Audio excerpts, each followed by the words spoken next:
습관, 재테크의 법칙. 이번 시간은 생애 최초 내 집 마련을 위한 주택 플래닝에 대해 알아봅니다. 자산 구조에 맞는 부동산 투자 방향 노하우. 재테크의 법칙 11번째 시간. 지금 시작합니다. 채널 고정. 안녕하세요. 재테크의 법칙 시청자 여러분. 재테크의 법칙 진행하고 있는 최영수입니다. 자, 그동안 총 10번의 재테크의 법칙 방송이 나갔는데요. 여러분들에게 어떻게 여러분 재테크에 도움이 되는지 모르겠습니다. 일단 저희 재테크의 법칙은 추구하는 방향이 정확합니다. 여러분들의 실제 재테크에 바로 써먹을 수 있는 도움이 되는 내용을 좀 준비하고 있는데요. 만약에 이해가 안 되는 부분이 있거나 하신다면 다시 보기를 통해서 꼭 다시 한번 확인하시길 바랍니다. 자, 오늘부터 이제 11회차부터 앞으로 3번 정도는 저희가 이제 제가 준비한 내용으로는 주택 플래닝이라는 개념을 좀 여러분들에게 설명을 해드릴까 합니다. 많은 사람들이 이 집을 살아가면서 우리가 돈을 쓰다 보면은 가장 많이 들어가는 돈이 바로 집과 관련된 문제입니다. 은퇴 자금이 많이 필요할 것 같다 이렇게 생각하시는 분들도 있지만 실제 살아가면서 거의 전 재산의 한 70% 이상은 이제 집과 관련된 돈들인데요. 바로 이 전 생애에서 가장 많은 돈은 들어가는 이 주택과 관련된 돈의 플랜을 어떻게 세우느냐에 따라서 인생이 달라지는 경우들도 참 많이 봤습니다.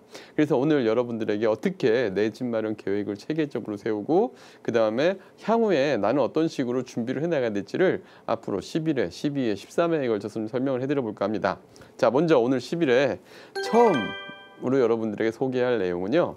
생애 최초 내 집 마련을 위한 주택 플래닝이라는 얘기를 여러분들에게 해드리고자 합니다. 자, 요즘 부동산 시장 어떻습니까? 2007년을 기점으로 해서 계속 부동산 시장이 가격이 하락해 왔다. 이렇게 얘기들을 많이 하시잖아요. 실제 우리나라 주택 보급률이 100%가 넘어서면서부터요. 2008년도부터 가격 하락이 된 거는 맞습니다. 그리고 시장 전체적인 통계적인 측면에서 봐도 좀 어려웠던 점도 사실이고요. 그리고 그 가장 큰 이유 중에 하나가요. 우리 에코 세대라는 게 있습니다. 에코 세대는 현재 20대, 30대를 이제 에코 세대라고 이제 일컫고 있는데 그 에코 세대 분들의 주거 비율 현황을 보면 이런 내용들을 아주 극렬하게 알 수가 있는데요. 지금 2030 세대의 주거 비율 현황을 보면은요. 전체 그 월세 지금 거주 형태를 보면 약 42.5%가 보증부 월세를 살고 있습니다. 그리고 31%가 전세로 거주하고 있고요. 그리고 자가주택 비율이 전체의 우리 에코 세대 중에서 약 15.3%밖에 되지를 않습니다. 이러다 보니까 이제 또 많은 사람들의 또 심리적인 전환도 보면은 이제 주택 가격에 대한 영향을 끼치는 것 중에 하나가 심리적인 요소도 이제 무시할 수 없는데요. 요즘 2030 세대들 만나 보면은 향후 부동산 시장 주택의 공급률은 늘어났고 수요는 제한적인데 공급이 늘고 수요가 줄다 보니까 향후에 부동산 시장은 더 안 좋아질 거다. 그래서 과거처럼 가주택의 매매 차익을 노린다든가 이런 방식이 어려워질 거기 때문에 내가 갖고 있는 전 재산을 다 이제 여기에 주거로 깔고 왔는다는 데서 이제 많은 거부감을 갖고 있는 것도 사실입니다. 그러다 보니 이제 주택의 구매 지수도 많이 떨어진 것도 사실이고요. 그렇게 된 데에는 사실은 이제 하우스 푸어 문제가 좀 많이 심각했다고 보여집니다. 하우스 푸어라는 용어는 뭐냐면 주택을 보유하고 있으면서 이 거주주택 마련을 위해서 대출을 활용했잖아요. 대출을 활용하다 보니까 이제 원리금 상환을 하게 되는데 원리금 상환액이 생계에 부담을 느낄 정도로 커지다 보니까 자산은 많지만 이 부담이 커지면서 소비 지출을 줄이는 가계 지출을 줄이고 있는 가구를 하우스푸어라고 하는데 우리가 흔히 얘기하는 하우스푸어함은 가처분 소득, 그러니까 내가 소득에서 세금을 빼고 쓸 수 있는 소득에서 이제 이 쓸 수 있는 소득에 원리금 상환액이 10%가 넘어가는 분들을 하우스푸어라고 합니다. 아마 대부분 주택 소유자들이 많이 여기 해당됩니다. 그러다 보니까 이런 가구가 지금 2011년 현재 한국은행 통계로 보면 약 한 150만 가구 정도로 540만 명이 하우스푸어에 해당된다고 합니다. 그러니까 굉장히 심각하다는 걸 알 수가 있겠죠. 이런 상황이다 보니까 많은 분들이 이제 주택 구매를 미루거나 하다 보니 부동산에 대한 이제 현재 인식의 차이가 주택 시장에도 많이 영향을 미친다라고 보여집니다. 근데 20에서 40세 분들이 우리가 가장 활발하게 주택 마련해야 되는데 이분들이 대부분 자녀 교육, 노후 대비 등이 문제하고 이제 이 이해관계가 주택 구입하고 이제 벌어지게 되는데요. 이런 분들이 참 많은 이제 그동안 차이가 있었다고 보여집니다. 그래서 이런데 하지만 요즘 어때요? 전세가가 올라가다 보니까 또 집을 사야 되는 건 아니까 또 요즘에 또 전세가가 오르고 매매가가 줄어들고 하다 보니까 집을 사는 방식으로 하는 게 어떨까 이런 생각들도 많이 하시게 됩니다. 그래서 이런 분들이 어떻게 준비를 해야 될지 오늘 한번 내용을 좀 말씀드리고 싶은데요. 중요하겠죠. 여러분들도 제가 그런 판단을 많이 하실 겁니다. 전세가 특히 또 오른다고 하잖아요. 전세가는 또 오르고 또 요번에 그 정부의 정책이 바뀌면서 또 이제 정부가 또 부동산 규제를 또 많이 완화해 준다라는 또 얘기도 있으면서 집을 사야 될까 이런 고민들을 하시는 분들 오늘 내용을 꼭 하나씩 잘 보시면서 여러분들의 상황에 맞게 한번 대입을 해보셨으면 좋겠습니다. 자, 먼저 첫 번째 제가 이제 그 내 집 마련을 위한 생애 최초 내 집 마련 플래닝을 하는데 먼저 경고를 하나 하고 싶습니다. 잘못된 주택 플래닝, 인생을 망친다. 이 주제로 설명을 좀 드려볼까 하는데요. 제가 오늘 사례자 한 분을 좀 소개 한번 해보겠습니다. 이분 같은 경우는요. 맨 처음에 이제 신혼 시절에 맞벌이 부부로서 30대 초반의 맞벌이 부부로서 결혼 시절에 신혼 초기에 소득이 많다 보니까 집을 투자한 케이스입니다. 결혼을 하면서 많은 목돈이 없어서 전세 보증금 8천만 원으로 다세대 주택 전세를 살면서 현금을 한 이제 1억 정도 가지고 계셨던 분이셨습니다. 그러니까 이제 자금도 여유가 있고 하니까 어디에 눈을 돌렸냐면 이제 청약이라는 데에 눈을 돌렸던 케이스인데요. 이분 같은 경우 월 600만 원의 소득 중에서 한 달에 230만 원 정도를 소비를 하고 계신 분이었습니다. 그리고 부부 합산 저축금액으로 370이 저축이 가능한 분이셨는데 이분이 이제 그 투자의 목적으로 그 인천의 영종지구 쪽에 112제곱미터의 아파트를 구매했던 케이스인데요. 분양가는 2억 9천에 구매했고 그 다음에 중도금 대출 정도 활용해서 1억 9천 정도를 이제 대출을 활용해서 들어가는 방안으로 했었습니다. 그리고 이분들은 좀 계획이 치밀하셔가지고 한 달에 120만 원 정도를 대출 상환 준비 금액까지 잡아서 이제 저축을 했던 케이스입니다. 그러니까 저축액도 상당했고요. 수입도 많았죠. 근데 이분들이 왜 인생에 망칠 수 있느냐? 이제 이거를 2010년도에 분양을 받았는데 2013년 현재의 자산을 보시죠. 2013년 현재의 자산을 보면 2억 9천에 분양받은 집이 문제는 이제 이 집의 가격이 실제로 팔리지가 않는 가격이 되다 보니까 2억 2천만 원 정도로 가격이 떨어졌습니다. 단순하게 7천만 원 떨어졌네? 이렇게 생각할 수 있지만 문제는 뭐냐면 이 집이 전세 비율이 좀 낮은 집이에요. 그러다 보니까 전세는 9천에 나갔어요. 그러면은 대출은 공고순이 이제 1억 정도가 남아 있는 상황이고 또 반면에 이분들이 살고 있는 다세대 주택은 어떻게 됐느냐? 다세대 주택은 오히려 전세값이 또 올랐습니다. 그러다 보니까 1억으로 올랐어요. 그런데 자산은 어떻게 돼요? 2억 2천에서 1억 9천에 1억의 대출금 빼고 이 9천의 보증금이 빠지면 1억 3천 정도로 자산액은 확 줄게 되죠. 그러니까 1억 8천의 자산을 가지고 있다가 1억 3천으로 자산이 줄어든 상황에다가 그냥 줄기만 했느냐? 그것도 아닙니다. 이게 또 어떤 돈이 또 여기에 투자가 됐냐면은 월 저축하던 금액까지 다 여기에 들어가서 지금 이런 상황으로 만들어진 거거든요. 자, 그러면은 이분의 지금 현재 상황은 또 어떻게 됐느냐?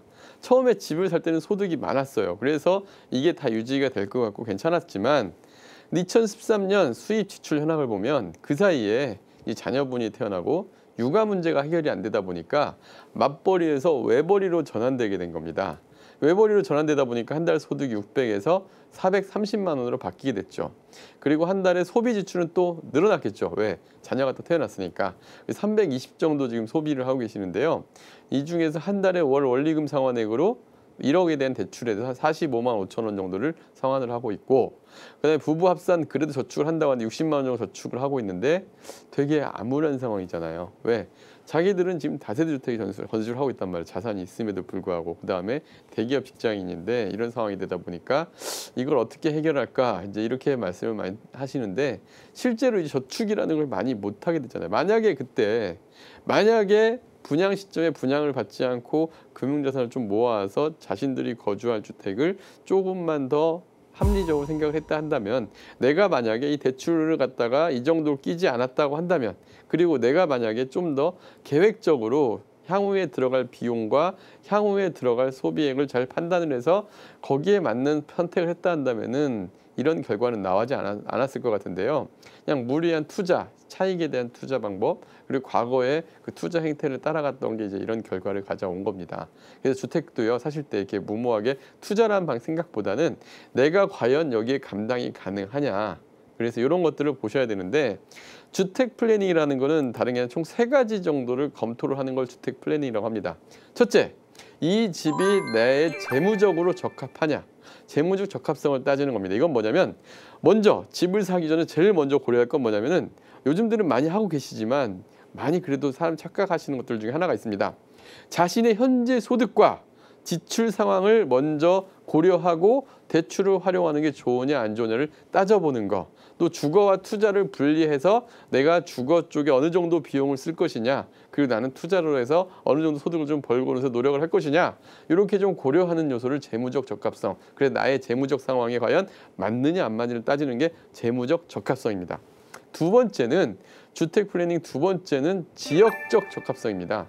뭐 투자만 좋다고 그래가지고 무조건 맞출 수는 없잖아요. 왜냐하면 직장과의 거리, 우리가 아무리 투자성이 좋다 하더라도 내가 살고자 하는데 직장하고 멀어서 실제 거주를 활용할 수가 없다 한다면 그것도 좀 고려해 볼 만한 생각이잖아요. 그 다음에 자녀분들이 있으신 분들은 가장 또 우선적으로 따지는 게 자녀 교육과의 연계성 등을 이제 광역적으로, 그러니까 보통 보면은 많은 분들이 집을 선택하실 때 자기가 아는 그 지역만으로 판단하시는데, 사실은 좀 더 합리적으로 본다 한다면, 넓게 본다 한다면은 선택의 폭이 되게 넓어지거든요. 그래서 좀 광역적으로 지역의 판단을 할 필요도 좀 있습니다. 그다음에 세 번째는 주택의 적합성인데요. 주택의 적합성은 뭐냐면 우리의 가정하에서 지금 면적이 과연 어느 정도의 면적이 적합하냐. 그래서 면적의 적합성도 굉장히 중요한 요소 중에 하나입니다. 그 다음에 건물에 흠결이 있는 거나 하자가 있는 건 아니냐. 예를 들면은 이런 겁니다. 2003년도 이전에 지은 것과 그 이후에 지은 것들에 대해서 또 구조도 틀리고요. 건축 설계상에 또 감리상의 법도 바뀌었기 때문에 벽의 단열재라든가 그다음에 층간 소음도 이런 부분들도 차이가 굉장히 크거든요. 그래서 이런 부분들은 또 적합하냐 안 하냐. 그다음에 또 이제 전월세를 들어가시는 분들은 임대차 권리관계엔 하자는 없는지를 갖다가 판단을 하는 게 주택의 적합성, 즉 3가지의 적합성을 좀 따져보면서 판단을 하는 게 주택 플래닝이라고 합니다. 자, 그러면 이제 약간 모호한 개념, 새롭게 접근되는 개념인데, 이 주택 플래닝이라는 걸 한번 적용을 한번 해볼까요? 실사례로요. 자, 먼저 이런 분이 있었습니다. 이분은 이제 실제 상담, 이제 시청자 상담 고객이신데, 이 결혼 6년 차시고요. 현 전세, 지금 현재 금천구에 전세보증금 1억 4천만 원 정도에 살고 계신 분입니다. 또 외벌이 부부고 한 달에 소득을 한 330만 원 정도 버는, 세후로 버는 그런 이제 외벌이 부부셨습니다. 자녀는 1명 정도, 1명 계시고요. 그리고 소비 지출은 한 달에 250만 원을 하고 있고 월 80만 원 정도 저축을 하시는 분입니다. 이 정도면은 우리 대한민국 평균 서민 정도, 한 대기업 정도 다니시는 분들, 서민의 부부 정도가 되지 않을까 싶은데, 자, 결혼 6년 차에 현 전세가, 근데 문제는 뭐냐면 이분이 재산 형성을 어떻게 하냐, 월 저축해서 계속 모으다가 전세값이 오르면 오른 만큼 또 다시 납부를 하고 또 다시 모아가고, 전세값 오르면 또 보증금 올려주고 또 모아가고, 이렇게 했던 케이스거든요. 이걸 한 3번 정도 하면은 여러분들도 아마 그런 생각할 거야. 지겹다라는 생각도 할 거고, 더더군다나 올해 또 작년, 올해, 재작년 한 최근 한 3, 4년간 전세값이 폭등을 했죠. 실제 이분도 지금 1억 4천 살고 계신데 요번에 전세 만기가 돌아오세요. 근데 어떻게 돌아오시냐면 전세 시세가 2억으로 오른 겁니다. 그러니까 얼마를 올려줘? 6천만 원을 올려줘야 되는데 지금 현금이 없으시잖아요. 왜? 그 전에 전세 보증금을 올려주고 또 이렇게 하다 보니까, 그러다 보니까 이제 전세담보대출 전에도 받아서 그거 다 상환하고 났더니 또 올려달라는 거예요. 여러분들 이럴 때 판단 어떻게 하세요? 아마도 이분과 같은 생각을 하실 거예요. 이제 집을 사야 되는 게 맞지 않을까? 또 6년 정도 했고, 이제 자녀도 이제 초등학교에 들어가니까, 들어갈 시점이 다 돼가니까 이제 자녀 교육 문제도 신경 쓰이고, 그래서 대출을 활용해서 주택을 살 것이냐, 아니면은 6천만 원 전세 보증금을 또 대출을 다시 받아서 전세로 거주할 거냐, 이제 요걸 따져보셔야 되잖아요. 근데 이때 이제 필요한 게 바로 재무적으로 가능하냐 안 가능하냐, 이제 이런 걸 좀 따져보셔야 되잖아요. 자, 이분 같은 경우는 대출 상품도 잘 보셔야 돼요. 사실 전세 대출은요, 사실상 신용대출입니다. 그러다 보니까 금리가 한 4%대 정도가 나옵니다. 일반적으로 보면은요. 물론 이제 뭐 혜택이 있는 다른 저소득층이거나 하면은 저금리 상품도 있지만 일반적인 대기업 직장인을 이렇게 본다 한다면은 한 3% 후반대, 4% 초반대, 약간 4.5% 정도까지 나오더라고요. 그러면 4.5% 금리가 적용이 되면 6천만 원 대출을 받을 경우에 한 달 이자 비용으로 약 한 22만 5천 원 정도로 들어가게 됩니다.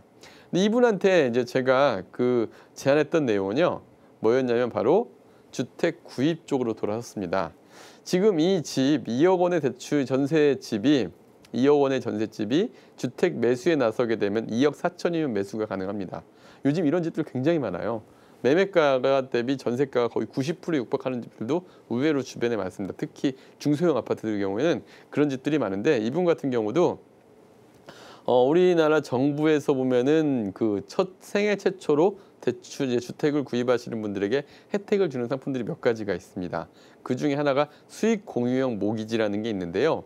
수익 공유형 모기지 1.5% 금리 적용하는 걸 활용을 해가지고 한 달 이자 비용이 1억을 대출받았는데 12만 5천 원이 나가게 됩니다. 자, 6천만 원 대출 받았는데 22만 5천 원이 나가는 게 나을까요? 아니면은 주택 구입을 통해서 12만 5천 원의 대출 이자가 나가는 게 나을까요? 저는 후자가 낫다라고 판단을 했습니다. 물론 세금이나 이런 것도 같이 감안을 해야겠지만, 자, 그러면 주택 구입을 했을 때 장점은 뭐가 있을까요? 일단 전세제도에 대해서 좀 생각을 한번 해봐야 됩니다. 전세제도에서 어떤 점을 생각해야 되느냐? 첫째, 전세를 만약에 산다고 한다면은 전세가 모르는 리스크도 생각을 해야 되고 2년에 한 번씩 이사나 이런 것도 검토를 또 계속 해봐야 됩니다. 이사 비용이나 이런 것들도 있죠. 자, 두 번째는요. 전세보증금 최근에 워낙 전세가 비중이 높다 보니까 전세보증금의 그 안정성이 떨어지는 것도 사실입니다. 예를 들면 집이 경매에 넘어간다든가 뭐 이런 경우들도 상당히 많이 보여요. 최근에 특히 다가구 주택 보유자들이나 이런 다가구 주택 세입자들이나 이런 데 사고 사례들도 최근에 좀 많이 띄고 있습니다. 그러다 보니까 전세금도 안정성 면에서 떨어집니다. 그리고 만약에 반면에 집을 사면 어떻게 돼요? 일단 그런 부분에도 해방이 되죠. 주거가 안정화가 되고요. 자녀 교육 문제도 한 곳에 정착을 하면서 보통 초등학교 자녀가 다니게 되면은 웬만하면 전학을 시키지 않는 게 자녀의 교육에도 좋습니다. 그래서 그런 부분들까지 감안을 해서 이제 문제까지 해결이 되는 그러한 내용까지 봤습니다. 자, 먼저 재무적 적합성 면에서 수익 공유형 모기지를 활용했을 때 충분히 상환 능력이 가능한 내용이었고요. 두 번째, 주택의 적합성 보면은 3인 가족에서 중소형 평형 아파트에 들어가던 주택의 적합성도 있었고요. 지역적 적합성, 자녀 교육과 또 출퇴근, 그다음에 물론 역세권의 아파트다 보니까 이런 것까지 같이 고려해서 현재 살고 있는 그 단지 내에서 고려했기 때문에 모든 세 가지 요소가 맞아 떨어지잖아요. 이러면은 주택 구입이 나서 된다는 겁니다. 보통 보면 주택 구입을 많은 분들은 어떻게 나서냐면은 투자성만 보고 판단하시는 분들 너무 많은 것 같아요. 오를 것이냐 떨어질 것이냐. 사실 그거는 알 수 없는 내용이잖아요. 근데 주택은요.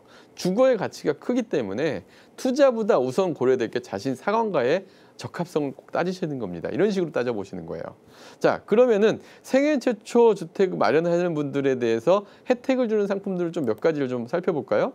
자, 먼저 생애 주택 마련 대출 제도들을 좀 자세히 알 필요가 있습니다. 앞에서 얘기한 수익 공유형 모기지 같은 경우가 대표적인 예인데요. 수익 공유형 모기지라는 말은 사실은 이 상품 내용에 대해서 제목에 답이 조금 있습니다. 수익 공유형, 수익을 공유한다. 주택기금공사에서 우리가 저금리로서 혜택을 주는 반면에 만약에 매매 차익이 발생할 때에는 일정 수익을 공유하는 게 바로 이제 이 수익 공유형 모기지입니다. 대출 대상이 좀 제한적이에요. 왜? 주택기금공사에 돈이 들어가기 때문에 저소득층을 위한 좀 복지제도라고 보시면 됩니다. 생애 최초 처음으로 주택을 구입하는 사람에게만 해당이 되는 내용인데요.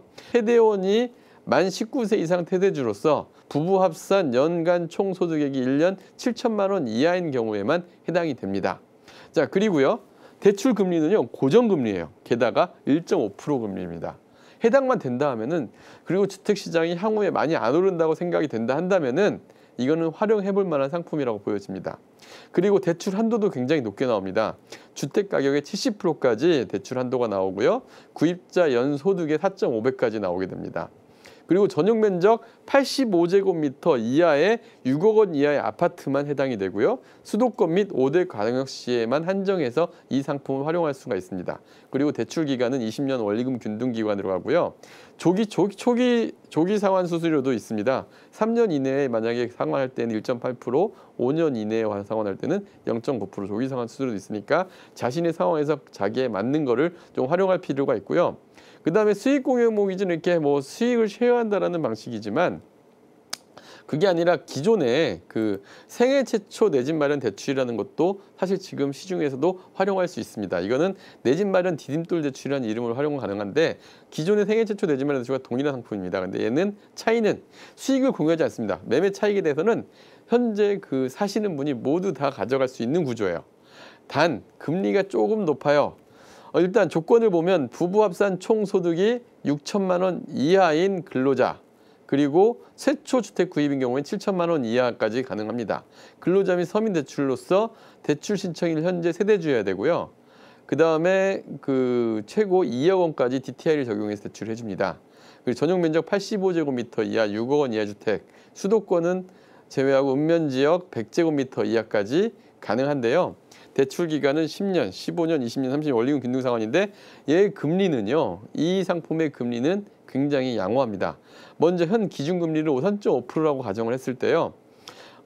소득에 따라서 금리가 약간씩 틀려지는데 30년 기준으로 만약에 4천만 원 초과 6천만 원 이하의 근로자라고 한다면은 3.5%가 적용되는데 만약에 부부 합산 연소득 2천만 원 이하인 경우에는 2.8%까지 떨어지게 됩니다. 그래서 이런 부분들, 그 다음에 다자녀 가구에도 0.5% 혜택도 주고, 그 다음에 뭐 다문화 가정, 뭐 국가유공자들에겐 또 다른 혜택도 같이 주기 때문에 이런 부분들까지 같이 감안하면 이런 주택 대출들은 좀 활용해 볼 만하지 않을까 싶습니다.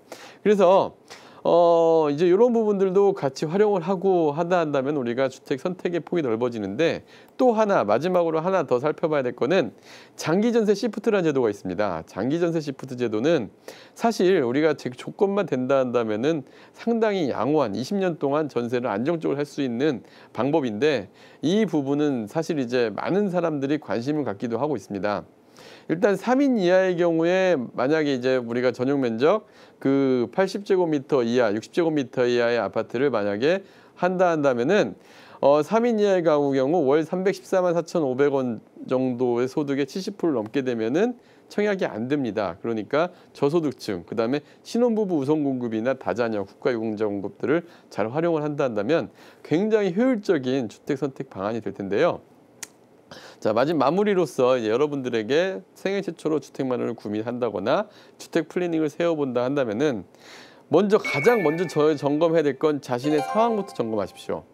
소득 대비 과도한 주거 비용은 아닌 점검을 하시고요. 임대차 계획의 경우에는 금액의 안정성 고려해서 사전 등기부등 등 확인은 필수적입니다. 그다음에 전세대 매매, 주거비용 철저히 분석하셔야 되고요. 지역은 최대한 강력적으로 판단하십시오. 그리고 대출 상품은 생애 최초 대출 혜택이 있는 건 꼭 활용하시길 바랍니다. 그래서 이런 식으로 여러분들에게 이제 생애 최초 주택 대출의 기본적인 알아야 될 걸 말씀드렸는데요. 다음 시간에는 이제 주택의 주거와 투자를 분리하는 주택 플래닝에 대해서 설명드리도록 하겠습니다. 오늘 생애 최초 내 집 마련 대출, 내 집 마련 생애 최초의 내 집 마련 주택 플랜에 대해서 설명드렸는데요.